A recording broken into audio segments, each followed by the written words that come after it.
probabilidad condicional era la probabilidad de A dado B es igual a la probabilidad de A intersección B respecto a la probabilidad de B. Eso es en el caso de que los eventos no sean independientes. Pero cuando estos son independientes, la probabilidad de A dado B se reduce a la probabilidad de A. Es decir, este es el caso cuando la ocurrencia de B no afecta la probabilidad de que ocurra el evento A. Entonces, la 251 es válida así solo si los eventos no son independientes. Cuando son independientes, la probabilidad de A dado B es igual a la probabilidad de A, o la probabilidad de B dada A es igual a la probabilidad de B. Son simétricas. Entonces, cuando la ocurrencia de, por ejemplo, B o de A no afecta la probabilidad de que ocurra el evento A o B, se dice que los eventos son independientes y por lo tanto la probabilidad de A intersección B es igual a la probabilidad de A por la probabilidad de B.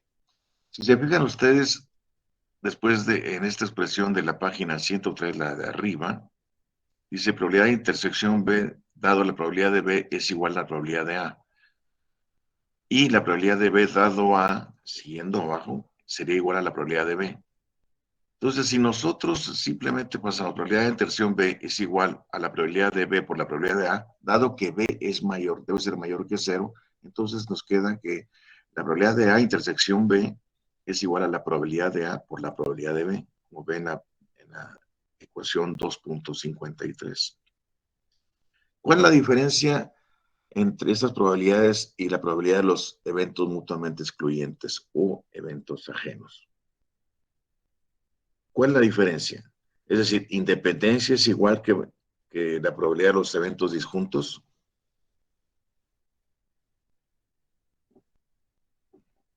Y tal vez no compartan un universo, Perdón, un poquito más alto, ¿sí? que, bueno, yo lo pienso como que no comparten el universo, pues, o sea, no están en un mismo universo. Hay un poquito más que eso. ¿Cómo te llamas, perdón? Ah, Marco, Marco. Es un poco más que eso, Marco, porque ¿cuál es la probabilidad de A intersección B en eventos disjuntos? ¿Cuál es la A intersección B en eventos disjuntos? Es el vacío, ¿no? sí, ¿Y la probabilidad del vacío cuánto es? cero. Claro, el complemento de la probabilidad del evento seguro, ¿no? La probabilidad de evento seguro es 1, el complemento es 1 menos 1 es igual a 0. Entonces, por lo tanto, la probabilidad de intersección de dos eventos disjuntos es igual a 0. Pero aquí la probabilidad de intersección B en eventos que son independientes es igual a la probabilidad de A por la probabilidad de B, no necesariamente 0. ¿De acuerdo? ¿Sí lo ven? Sí, Son dos perfecto. conceptos diferentes. Ok, entonces cuando hablemos de independencias, se habla de independencia estadística. Vamos a ver un ejemplo. Se lanzan 3 monedas. Esto ya lo hemos visto hasta el cansancio. El espacio muestral tiene 8 puntos muestrales. Están aquí. Ahora, construyamos eventos. El evento, como ya dijimos, es un subconjunto de puntos muestrales. Por ejemplo, A, caen a lo sumo 2 águilas. Bueno, a lo sumo 2 águilas quiere decir que es de 0, 1 y 2. Entonces serían, el conjunto A es SSS, es decir, 0 águilas, ASS un águila, SAS un águila, SSA un águila, AAS 2 águilas y las demás, ¿verdad? Máximo 2. El evento B caen al menos 2 águilas, quiere decir 2 o más. Está el de 3 águilas, 2 águilas, 2 águilas y 2 águilas. C, las 3 caen águila, las 3 caen sol, nada más AASS. Ahora, la pregunta es, ¿son eventos independientes? A ver, vamos a ver. A ver, entonces, A intersección B es AAS, SA, SAE. A intersección C es SS y B intersección C es AA. Y sacamos la probabilidad de A intersección B. La probabilidad de intersección B es 3 octavos, ¿verdad? Serían 3 elementos entre 8. 3 octavos. Ahora, si multiplicamos la probabilidad de A por la probabilidad de B, me da 7/16. La probabilidad de A es 7/8 y la probabilidad de B es 4/8. ¿Por qué razón? Bueno, vamos para acá.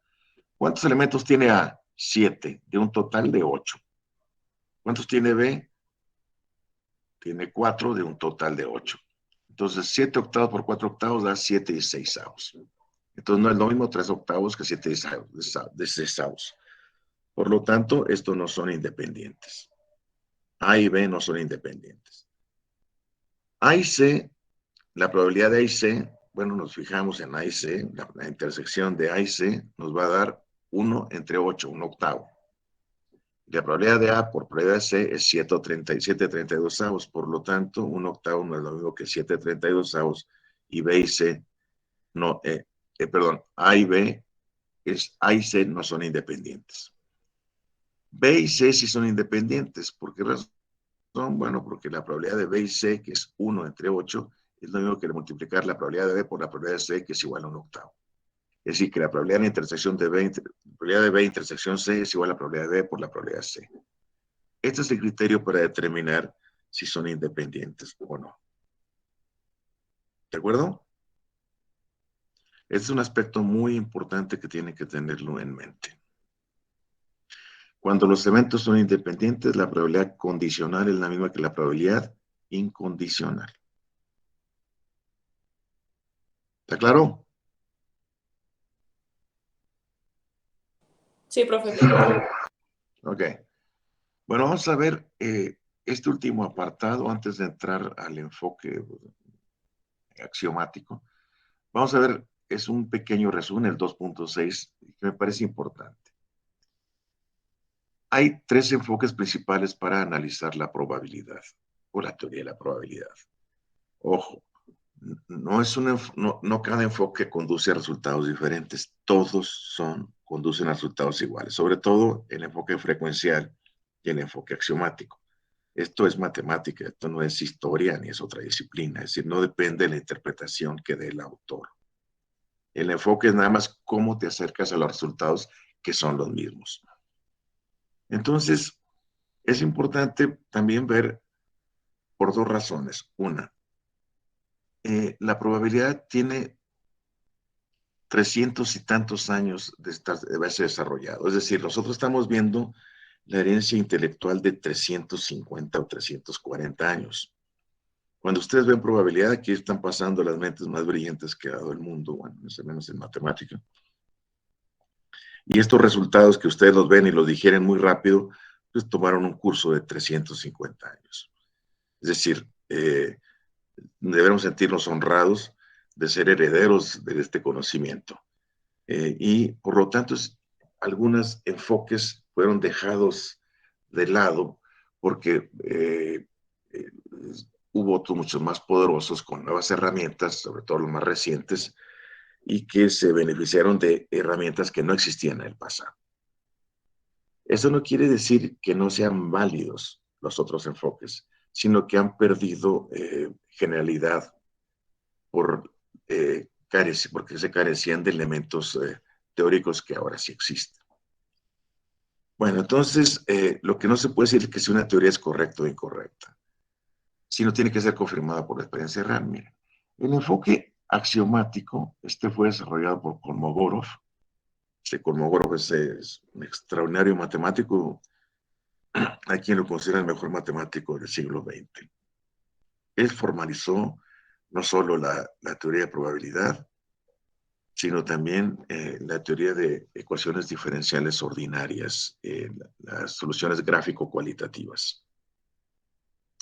Es decir, cuando todos estos análisis en torno a los puntos críticos, las trayectorias de los puntos críticos para calcular vórtices, centros, sillas, nodos. Y además contribuyó muchísimo al análisis de las ecuaciones diferenciales parciales canónicas. Es decir, un matemático que hizo contribuciones enormes. También se considera que es uno de los padres fundadores del análisis funcional, es decir, de las funciones supermodulares, es decir, donde las funciones, sus argumentos son funciones. Entonces, imagínense funciones modulares donde el argumento en la función no es una variable ni varias variables, sino los argumentos son funciones de funciones. Entonces, eso tiene muchísimas aplicaciones. Él lo hizo con otro matemático ruso, Fomin. Es muy famoso sus contribuciones. En fin, este tipo es uno de los grandes matemáticos que da la historia, Kolmogorov. Entonces, la formalización que hizo es simplemente lo mismo que vimos nosotros en las tres propiedades. Bajo el enfoque frecuencial, él los desarrolló en un enfoque axiomático. Y encuentra estas tres propiedades que las vamos a ver ahorita. La probabilidad de A es mayor o igual que 0, menor o igual que 1 para cualquier evento A en F. F se considera que es una familia de eventos en S. Nosotros vamos a ver que bajo el enfoque axiomático, esta familia de eventos F forman los campos de Borel. Eso lo vamos a ver, o los sigmas álgebras. Pero es aquí, en el enfoque intuitivo que da este autor, que se lo agradecemos mucho porque no es muy común en matemática, tener un libro con esta maestría y esta sencillez. Entonces hay que agradecerle a estos autores el esfuerzo de haberlo dado un conocimiento digerido. Eso es propio de grandes mentes, la sencillez. Entonces, tenemos que la probabilidad del evento A es mayor que 0, menor o igual que 1, que eso es lo que vimos también, ¿de acuerdo? La probabilidad del evento seguro es igual, o del espacio muestral es igual a 1. Y la 3 es si todos son estos eventos mutuamente excluyentes o disjuntos, entonces la probabilidad de las uniones es igual a la suma de las probabilidades. ¿Ok? Estas tres, claro, la forma en que se enuncian, pues no se derivan como las derivamos nosotros, simplemente de plantear todas las propiedades de las frecuencias relativas en su límite. Bueno, desde el punto de vista pedagógico, las opiniones sobre este enfoque son contradictorias.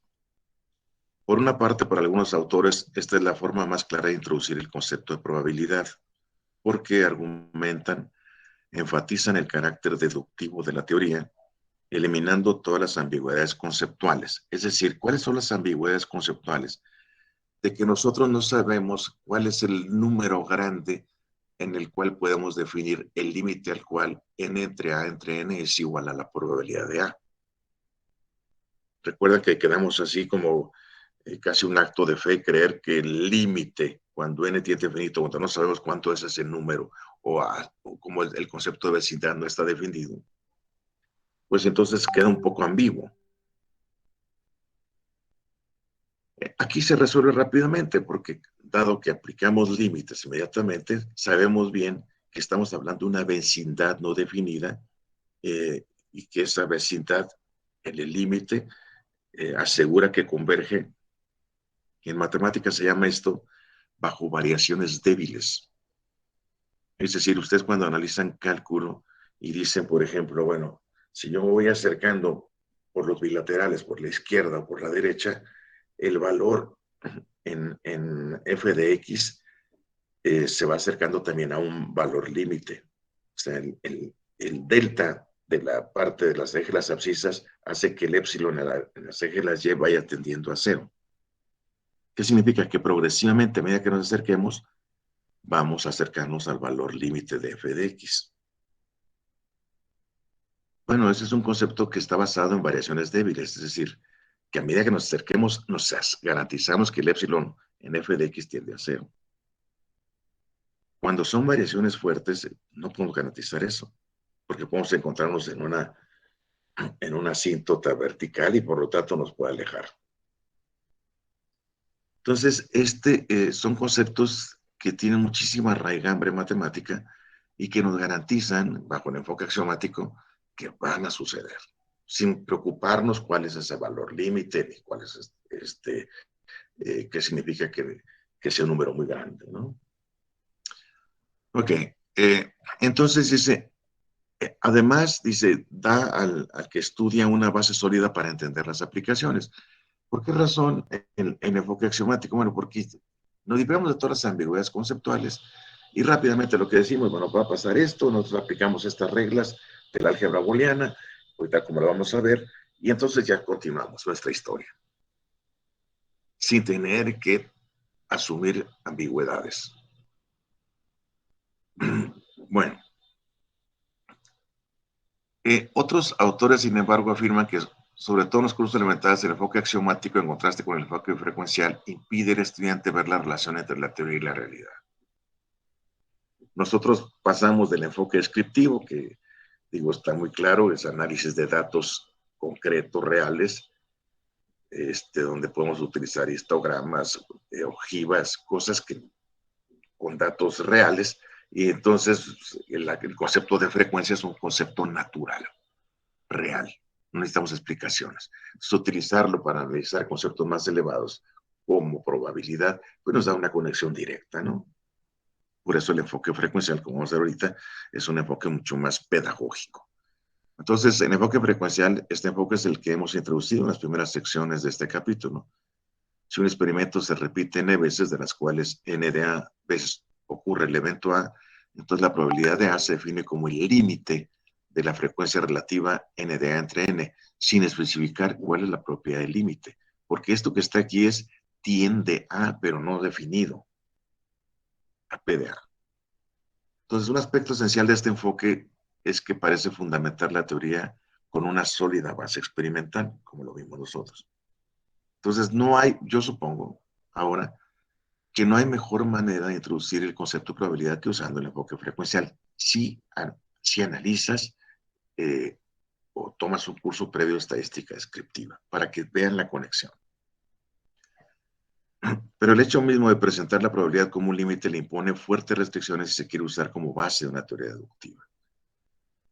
Por otra parte, aunque el enfoque frecuencial es del uso más común y directo en la práctica, paradójicamente son algunos sucesos de la vida real los que más se han esgrimido para combatir la definición que está aquí en la 2.61. Esta definición se apoya fuertemente en la hipótesis de que un experimento se puede repetir un número indefinido de veces, pero eso es muy discutible.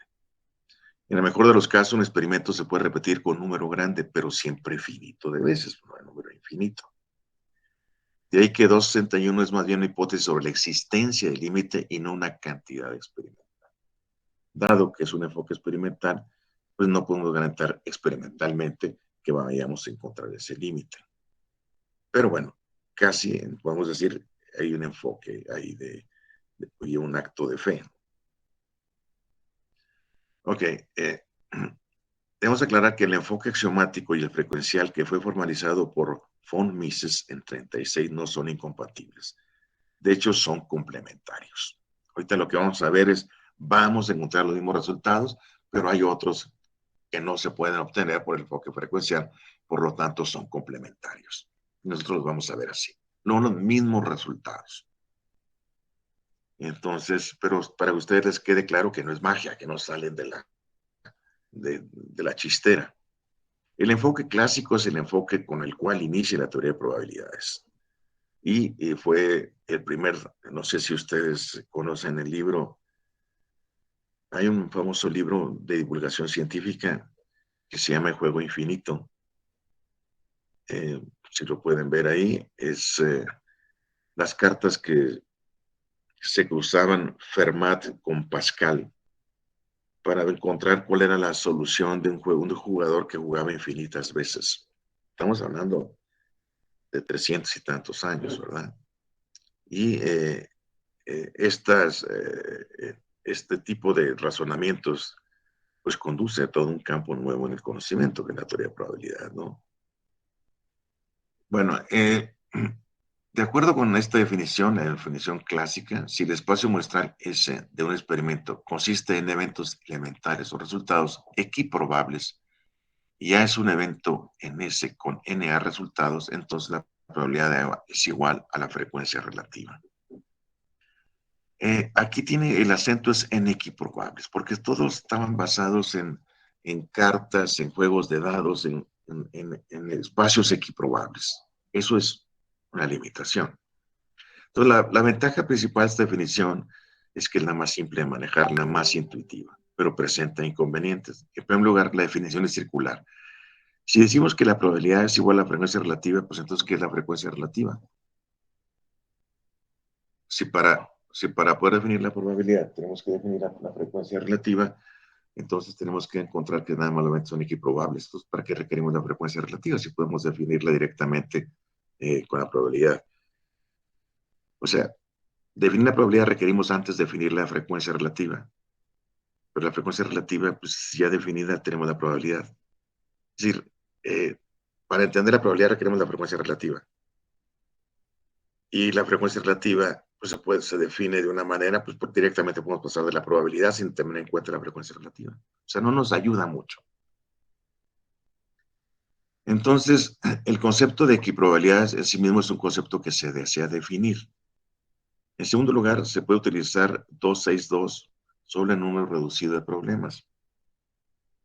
Por ejemplo, el nacimiento de una moneda es aplicable únicamente cuando cada lado es equiprobable. Si la moneda es irregular y la probabilidad del águila es un tercio, digamos, no hay forma directa de calcular ese número partiendo de 262. En tercer lugar, hay muchos problemas. El número de resultados posibles es infinito y se hace necesario introducir una medida más general que el de contar los elementos de un conjunto. En fin, bueno, aquí dice que el tratamiento clásico de la probabilidad fue definido de forma precisa por Galileo, pero ojo, el primero que trató este problema fue Fermat y Pascal. Eh, el resultado, el juego infinito, ¿no? Ahora, dicho tratamiento se atribuye usualmente a Laplace, porque fue quien dio amplia divulgación sobre la teoría analítica de las probabilidades. Laplace, ustedes lo han de ver, han visto en sus cursos de cálculo, y cuando vean ecuaciones diferenciales van a ver que una manera de resolver sistemas de ecuaciones diferenciales lineales o algunas ecuaciones lineales se usan transformadas de Laplace, siempre y cuando la función tenga inversa, si no, no pueden tener transformadas de Laplace. O sea, son métodos indirectos para estimar soluciones, ya sea de ecuaciones diferenciales o de sistemas de ecuaciones diferenciales lineales.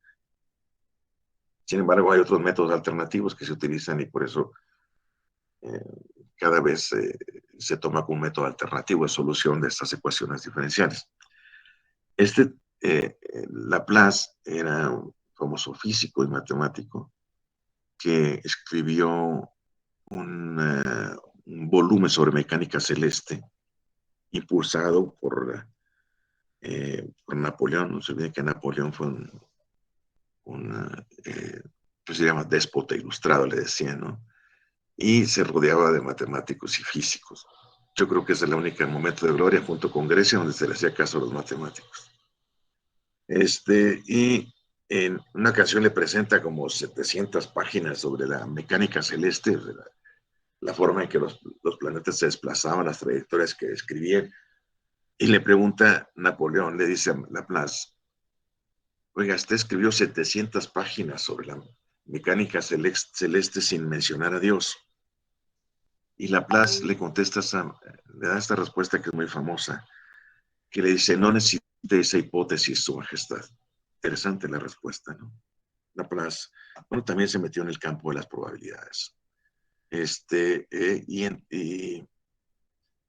este grupo de gente, bueno, eh, eh, inician el tratamiento moderno, lo empieza Laplace, lo continúa Augusto de Morgan, George Boole, de la álgebra booleana, que vamos a ver, y entonces, pues hasta Kolmogorov, que fue el que le dio la forma moderna, ¿no? Y la forma de enfoque axiomático. Bueno, hasta aquí llegamos en el enfoque frecuencial. Esto se los voy a enviar hoy para que lo tengan ustedes. ¿De acuerdo? ¿De Sí, acuerdo? profesor. Ok. Bueno, entonces ahora vamos no sé, todo está compartiéndose, ¿verdad? Voy a dejar de Sí. presentar. Voy a poner otro.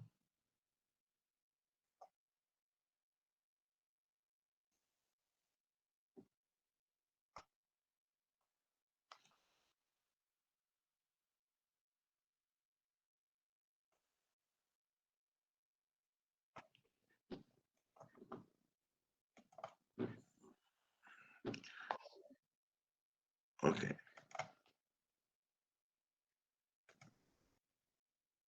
Bueno, vamos a dar lo que es el enfoque axiomático de este libro. Creo que es un libro promedio. Cuando vean cursos como econometría, series de tiempo, este es un curso promedio. Me pareció interesante mostrarles este porque está muy claro cómo prueba el enfoque axiomático. Se van directamente sin necesidad de tener que hacer alusiones a problemas de la frecuencia relativa. Bueno, lo que vamos a ver aquí es ese capítulo. Entonces, lo que vamos a encontrar aquí es los mismos resultados, los mismos temas. Hasta va a ser una repetición. Sin embargo, hay otros elementos que es importante que los tengamos en cuenta, que por necesidad del enfoque axiomático son incluidos aquí y que no se tienen que meter en el enfoque frecuencial. Entonces, aquí lo que vamos a hacer es recuperar esos nuevos elementos. Bueno, miren, vamos a ver el 2.1 adelante, ¿no?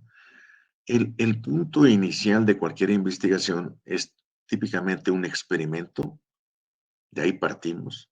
Si toda la teoría de probabilidad tiene que partir de experimentos. Bueno, por ejemplo, dice aquí unos muy simples como rolar un par de dados o muy complicados como conducir una encuesta de gran escala de hogares o empresas. ¿Qué es un experimento? Un experimento es un experimento aleatorio. Estamos hablando de un experimento aleatorio, es decir, aquel que satisface tres condiciones. Si no, no es experimento. Uno, todos los posibles resultados distintos son conocidos en el tiempo. Invariablemente vamos a conocer los resultados. Si dices que el dado tiene 6 lados, en un juego número infinito se van a mostrar los 6 lados. 2. Los resultados de un ensayo particular no es conocido a priori. Es decir, ustedes no pueden decir, el que sigue va a salir un 3. No, no pueden decir eso. Todos tienen la misma probabilidad. Y 3, el experimento puede ser replicado o duplicado en principio bajo condiciones ideales. Esto, por ejemplo, es muy importante en algunas revistas internacionales, por ejemplo, de estadística o de economía fuertes, eh, gringas o las inglesas, o en matemáticas también, cuando haga una aplicación para ilustrar un ejemplo, les piden los resultados de la aplicación del modelo o algo para que se puedan ser replicados y no exista data mining, o sea, que están haciendo simplemente torturando los datos. La replicación del fenómeno o de la simulación que están haciendo debe ser tal que muestre que es un resultado sólido. Entonces, esta cuestión, de la condición número 3, es una condición muy importante. Los experimentos deben ser replicados bajo condiciones ideales. La totalidad de todos los posibles resultados de un experimento son referidos como el espacio muestral. Aquí está denotado por S. Dijimos que otros autores ponen omega, pero bueno, aquí tanto este como el otro es S, el espacio muestral. Y sus elementos individuales son llamados puntos muestrales, que son los puntos más elementales, y luego los eventos elementales, que son conjuntos de puntos muestrales que a su vez son subconjuntos del espacio muestral. Entonces, cuando, por ejemplo, una moneda es lanzada 2 veces, el espacio muestral que denota la ocurrencia, por ejemplo, de head, en este caso podría ser nuestro ejemplo, que es sol, ¿verdad? Sol por H y cola, o sea, el águila, T sería el águila. Entonces consiste de 4 puntos muestrales, HH, HT, TH y TT. Entonces el conjunto muestral aquí sería sol, sol, sol, águila, águila, sol, águila, águila, ¿verdad? ¿Está claro? Sí, profe. Okay. Un evento es un subconjunto de espacio muestral y es un conjunto de los puntos muestrales. Ok. Entonces, el conjunto muestral tiene puntos muestrales. Si nosotros agarramos un evento que es un subconjunto de estos puntos muestrales, entonces el evento sería un subconjunto del espacio muestral y un conjunto de puntos muestrales, que representan algunos posibles resultados de un experimento. Por ejemplo, cuando un par de dados es rolado, lo que pedimos es que el resultado final es de 9, sea 9. Entonces, este es un evento que puede ser representado por los puntos muestrales 3, 6, 4, 5, 5, 4 y 6, 3, o sea, las caras de los dados que sumen 9, de los dos dados, ¿de acuerdo? Entonces, el evento número total igual a 9 está formado por 4 puntos muestrales, donde el primer número es el resultado de lanzar el primer dado y el segundo es el resultado de lanzar el segundo dado. El evento imposible o evento nulo es denotado por phi, un espacio muestral con un número finito o contablemente infinito de puntos muestrales. ¿Qué significa contablemente infinito? Que nosotros los indizamos o le ponemos como correlato en los números naturales o los enteros positivos. Podemos incluir el cero también. Cuando lo indizamos así, la medida de ese conjunto natural se le llama Aleph 0. Aleph 0. O sea, su medida de un contable infinito es Aleph 0. Esos conjuntos se llaman numerables infinitos. ¿Está claro? Sí, profe. Y dígame, ¿dónde hay más números? ¿En el espacio abierto 0,1, o sea, abierto por los dos lados, o en todos los naturales?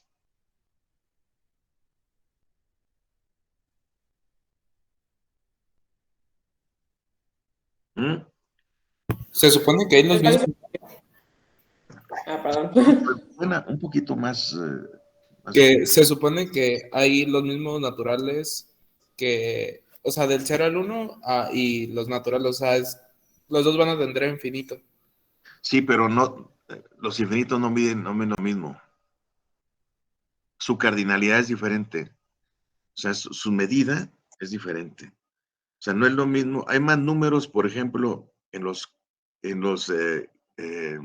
¿Irracionales? o incontables infinitos que en los contables finitos o infinitos. ¿Explico? Entre 0 y 1 hay más números que en todos los naturales infinitos. El concepto de infinitud es una rama de la matemática, ¿eh? Y uno de los padres o el príncipe del infinito es Ramanujan. No sé si lo han oído hablar, famoso hindú. Bueno, pero no entremos en detalles. O sea, es un número infinito, no consideran que todo lo infinito es lo mismo, sino hay cardinalidades diferentes. Bueno, entonces, cuando los puntos muestrales son contables infinitos o finitos, decimos que es un espacio muestral discreto. Por ejemplo, un ejemplo de tal espacio es rolar un dado 2 veces, lo cual tiene 36 puntos muestrales. Un espacio continuo es uno con un incontable infinito número de puntos muestrales. Estos subcorrelatos son los números reales. Es toda la recta real, o se le llama el, el, el, el infinito del continuo, así se le llama. Entonces puede ser, cuando se mide adecuadamente los valores, por ejemplo, de la altura de la persona, la temperatura en un cuarto y demás, son ejemplos de espacios continuos. Bueno, aquí dice que en la figura 2 puntos vemos los resultados de lanzar una moneda 2 veces y está representado por 4 puntos, 0, 0, 0, 1, 1, 0 y 1, 1, 0, 0 es el origen, 0, 1, 1, 0 y 1, 1, donde uno se refiere al, ¿qué dijimos? Que head es sol y donde uno se refiere a sol y 0 a águila. El conjunto consistente de 1, 0 y 0, 1 constituyen los eventos de un sol y una águila. Bien. Bueno. Esas son las pequeñas definiciones. Ahora, ¿qué es lo que hacen? Bueno, nos metemos directamente a los resultados de la teoría de conjuntos y luego la álgebra booleana. Eso es lo que se hace regularmente en el enfoque axiomático. Se definen estos elementos, después planteamos algunos resultados de la teoría de conjuntos y luego introducimos el álgebra de eventos, que es una álgebra booleana. Entonces, algunos resultados de la teoría de conjuntos. Debido a que los eventos son generalmente representados por conjuntos, ya dijimos que como los eventos pueden ser muy grandes, pues la manera práctica de hacerlo es tratándolo por la teoría de conjuntos. Entonces, eso se hace para calcular las probabilidades de varios eventos compuestos, eso sin entender ciertos conceptos sobre conjuntos y el álgebra de conjuntos, conocida como álgebra booleana, ¿no? El álgebra de conjuntos es álgebra booleana. ¿Por qué se le llama el álgebra? Porque tiene propiedades, cualquier álgebra tiene propiedades para la multiplicación y la suma. La suma es la resta, es la suma negativa, la resta es la suma negativa.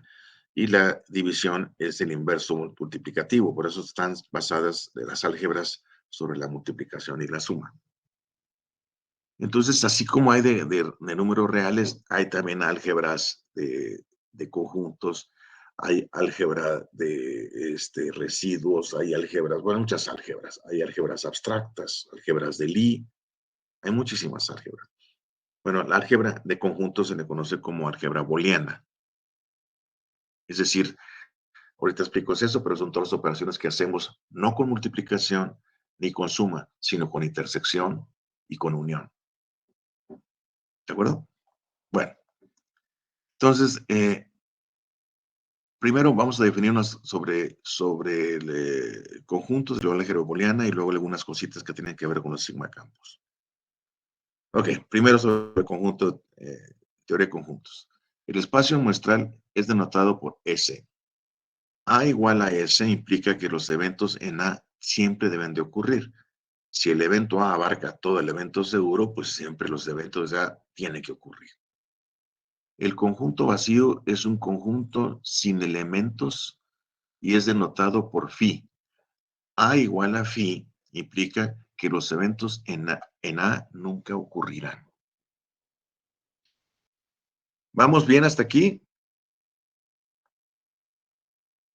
Sí, profe. Bueno, ¿vamos bien? Sí, profe, todo bien. Sí. El conjunto de todos los elementos que no están en A es llamado el complemento de A y es denotado por A super C. Entonces, A super C o A complemento ocurre si, solo si A no ocurre. Algunas veces A complemento es denotado por la diferencia S menos A. El conjunto de todos los puntos que están en A o en B es llamado la unión de los dos conjuntos y es denotado por U. Bueno, una U invertida así, A unión B. Digo, es una U media rara, pero por el símbolo ese. Lo correcto es decir es un operador, ¿no? El operador, pues este operador que forma de U, ¿no? A operador B, así ese operador, o A unión B, significa que ya sea el evento A o el evento B, o ambos pueden ocurrir. Note que A unión complemento de A es igual al evento seguro. Pues claro, ¿verdad? El conjunto de todos los elementos en A y B, el conjunto solamente en A y B, ojo, no A o B, A y B es llamado la intersección de los dos conjuntos y representado por esta forma, por este otro operador. O sea, realmente el operador unión y el operador intersección son eso, ¿no? Operadores que en un álgebra, por ejemplo, de números reales serían la multiplicación y la suma, ¿no? Lo que sustituiría. Entonces, A intersección B significa que tanto los eventos de A y B pueden ocurrir simultáneamente.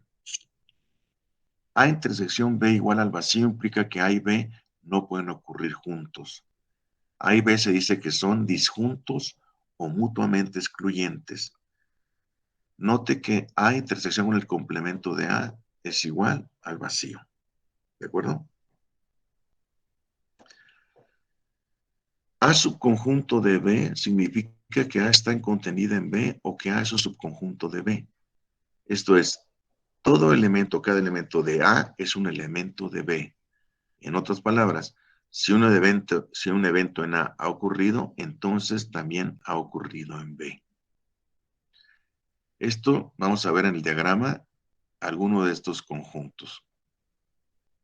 Por ejemplo, A unión B es este, A intersección B es este. Este sería el complemento de A y este sería A subconjunto de B. Es decir, si ocurre en A un evento, es que ya ocurrió también en B, ¿verdad? Ok. Ok. Mm, Vamos a ver Bueno, estos son... Ustedes pueden ver estos ejemplos, ¿sí? Ahora, ya se estableció, digamos, las definiciones sobre los conjuntos, ¿no? Ahora, el álgebra booleana una álgebra booleana es una estructura algebraica, pero donde los elementos son conjuntos, son los conjuntos de Boole, y tiene sus operaciones están definidas para intersección y para unión. Entonces, lo que hizo Boole es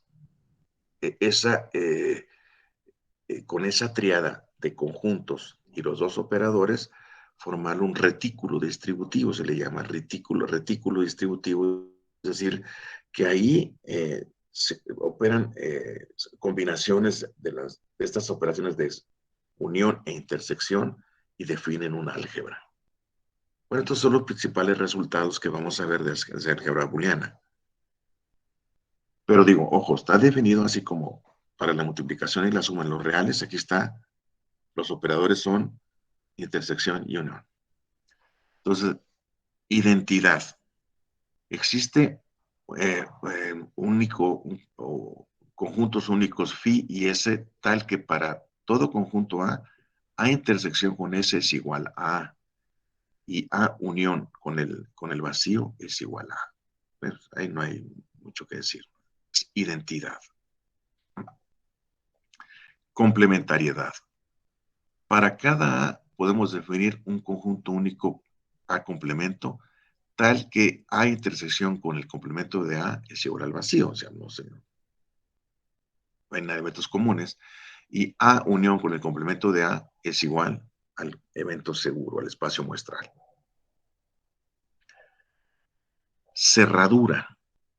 Cerradura, pues como en los reales, si tenemos tres números reales, A, B y C, decimos que los reales son cerrados a la suma y a la multiplicación, porque si A más B es igual a C, donde C es un real, y A y B también, entonces dice que si sumamos dos reales nos va a dar seguramente, nos da con certeza un número real. Si multiplicamos, hacemos lo mismo.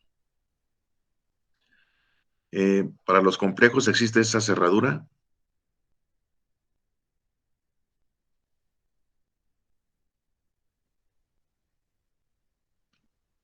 Pregunto, Según yo, ¿no? ¿por qué? O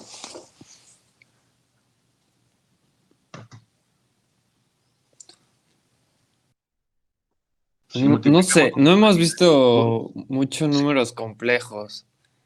¿perdón? O sea, creo que no hemos visto mucho acerca de números Complejo no. complejos. Dicen que un número complejo es un número bastardo porque ya ves que es A más menos BI, ¿no? Donde A y B son reales, dice que es de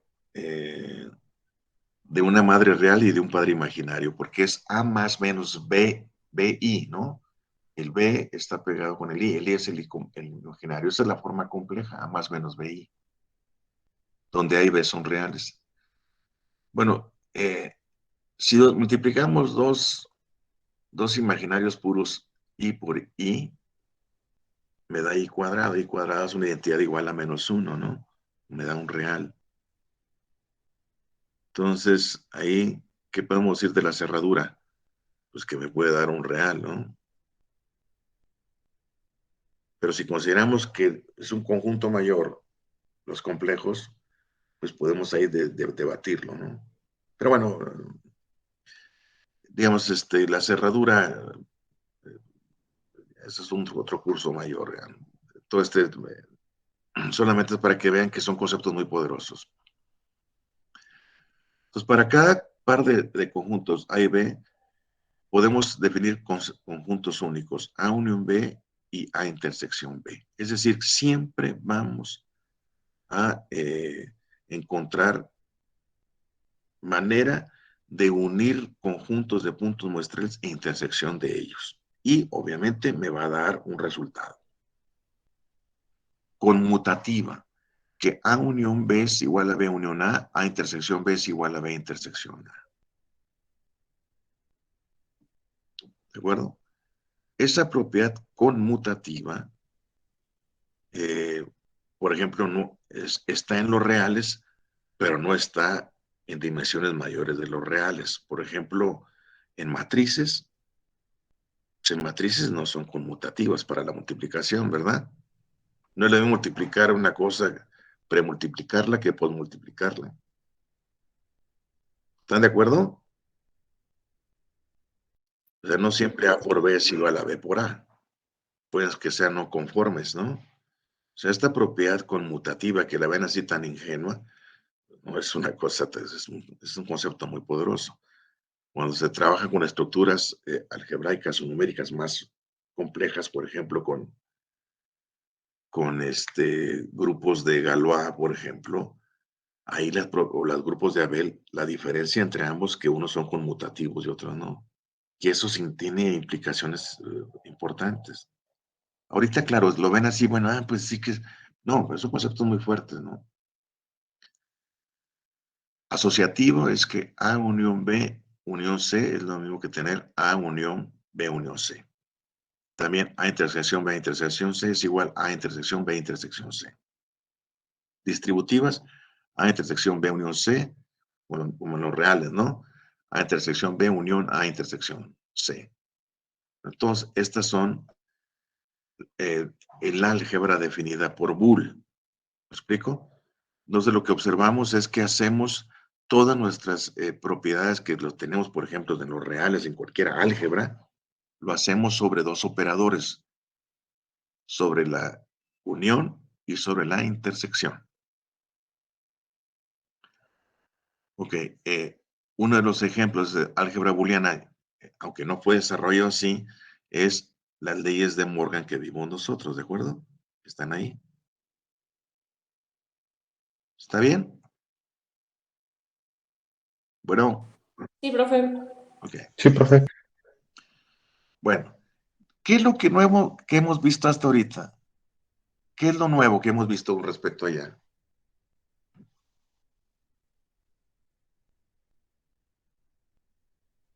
Más que nada las propiedades, ¿no? O cómo Sí, se comporta. pero nosotros intuitivamente las desarrollamos en la otra, ¿no? Fuimos teniendo naturalmente. Aquí se establecen resultados que ya están pues confirmados por la teoría, otra rama de la teoría de la probabilidad, ¿no? Allá nos echamos manos de eso. Pero bueno, no cambia nuestros resultados, pero los enriquece. Bueno, ahora, ¿qué es lo que vamos a hacer? Vamos a definir los sigma campos, que son muy importantes. La familia F que vimos, ¿no? Esa familia F, porque si nosotros queremos hacer operaciones con los eventos, por ejemplo, quiero hacer A unión B intersección C, yo tengo que garantizar que esos resultados van a quedar en mi espacio muestral y que yo puedo hacer esas operaciones con confianza. Entonces, ¿qué te necesito tener? Necesito tener sigma campos. Si no tengo los conjuntos o los sigmas álgebras, si no tengo esos, no puedo garantizar que yo pueda hacer eventos y que esos resultados tengan sentido dentro del espacio muestral. Entonces, es claro de las operaciones sobre conjuntos que combinarlos combinar los conjuntos o eventos, podemos obtener otros conjuntos y otros eventos. Para asegurarnos que en cualquier manera que nosotros combinemos eventos, los resultados siempre es un evento, o sea, que tenga sentido, es esencial y poner estructuras matemáticas sobre esos eventos. Esos es llamados campos y denotados por F o familias. ¿De acuerdo? Con esto, si yo cambio, combino los puntos muestrales, saco intersecciones, los uno, etcétera, estos tienen sentido dentro de un sigma campo. De otra manera, si yo le quiero al resultado del evento atribuir probabilidades, puede ser que no tenga sentido. O sea, no puedo ser arbitrario, tengo que ponerle estructura matemática a los resultados de esos eventos. Entonces, los conjuntos que nosotros requerimos o les imponemos estructuras matemáticas son conocidas como sigma campos o sigmas álgebras asociados con S. En el enfoque frecuencial le llamamos familias porque son parte de esos eventos, esas operaciones, nos dan una familia que tiene ciertas características de este. Entonces, fíjense aquí, vamos a definirlo. Sea F un conjunto no vacío de subconjuntos de S, que también es no vacío. Y decimos que un sigma campo mantiene las siguientes condiciones. Si A pertenece a F de campo, entonces el complemento también pertenece a ese campo. Si AI pertenece al campo para I igual a 1 hasta 2, entonces la unión de esos conjuntos, I1 hasta N, pertenece al campo. Estas dos propiedades, la primera se llama cerradura bajo complementación. Es decir, si A está en el campo, también su complemento está en el campo. Eso se llama un conjunto cerrado. Entonces hay cerradura con respecto a la complementación. Entonces, y el segundo se llama cerradura bajo uniones contables. Es decir, todas las uniones contables también pertenecen a F. Si todos los conjuntos pertenecen a F, sus uniones, o sea, sus operaciones también pertenecen a ese conjunto. Entonces, lo que yo voy a decir que un campo es un subconjunto o un conjunto de subconjuntos de S que son cerrados bajo complementariedad y cerrados bajo uniones contables. Ok. Ahora, con esta definición resolvemos estas propiedades. La definición esta 2.2 implica lo siguiente, que si S pertenece al campo, phi también pertenece al campo. ¿Por qué? Porque el complemento de S, ¿qué es? Es el vacío. Entonces, si S pertenece a F, entonces el vacío pertenece a F. Y si AI pertenece a F, entonces la unión también pertenece a F. Bueno, esta es una prueba muy sencilla. Se los dejo para que lo hagan. Perdón. Ok. A ver, vamos a ver. De arriba, bueno, de lo que sí de arriba es que un sigma campo es un conjunto, subconjuntos de ese que es cerrado a complementariedad, uniones contables e intersecciones contables. Bueno, a ver, en el ejemplo que vimos en el 2.1 lanzamos dos monedas. Aquí hay un error, en el ejemplo 2.3. Aquí es HH, HT, TH y TT. Creo que aquí tiene problemas, ¿no? Dice, en el ejemplo de lanzamiento de monedas, en el ejemplo 2.1, considera el conjunto A está formado por elementos seguros, el espacio muestral, el vacío, HH, HT, TH y TT. Es básicamente verificable que A es un sigma campo. ¿Por qué razón? Porque están todos los resultados. A ver,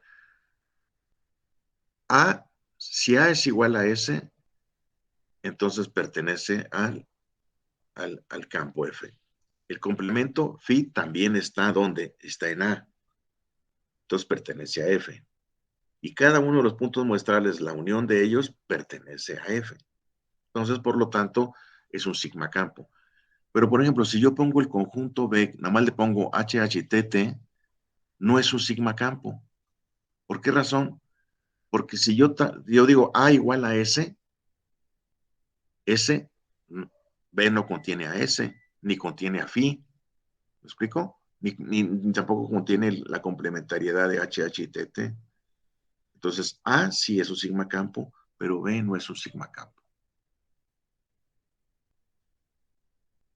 Bueno, entonces, vamos para no tener. Ahora, no nos interesan todos los sigma campos.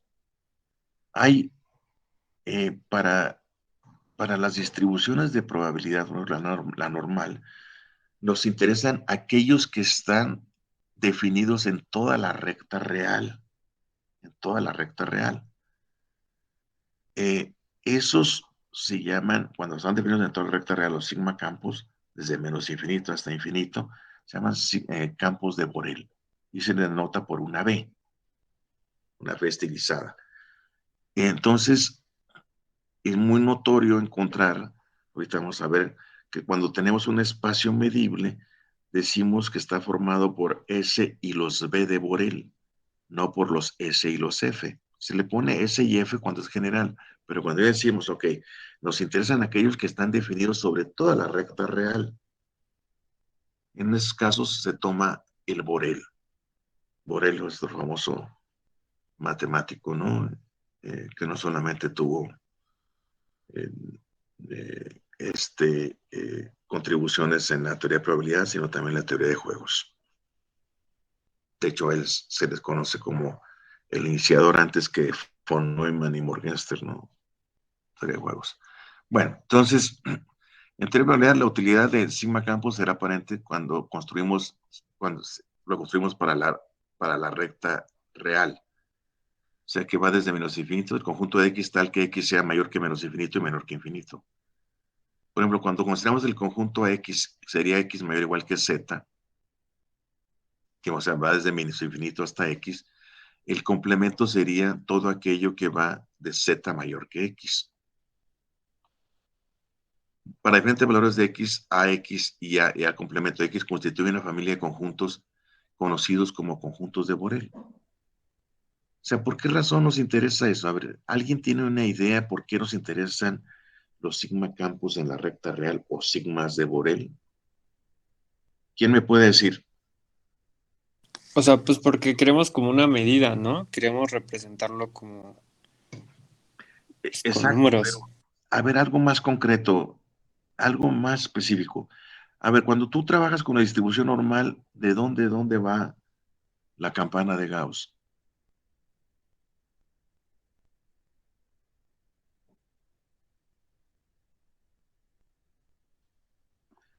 Si es una distribución normal, va desde menos infinito hasta dónde? Hasta más infinito, ¿no? Pero son asíntotas, ¿sí? Entonces, si yo quiero encontrar, por ejemplo, la probabilidad de una colita, ¿qué estoy considerando? El complemento del otro, ¿no? ¿Sí o no? Sí. Entonces, si yo tomo la cola izquierda, estoy tomando el complemento, por ejemplo, del 95%. ¿Qué es eso? Es un sigma campo de Borel. Estoy tomando, o sea, yo puedo garantizar que el 5% que tengo al lado izquierdo es por el complemento del 95%. ¿Qué pasaría si yo no tomara toda la recta real? Pues no podría analizar la cola, por ejemplo, o algunas partes que son complementos de la otra. Y tomo toda la recta real porque tengo distribuciones que te dan desde menos infinito hasta infinito. Y hay otras que están desde cero a más infinito. ¿Me explico? Si yo tomo una medida que no está sobre la recta real, la variable aleatoria, que es una función de valor real, no estaría definida. ¿Sí ven el poder de esta definición?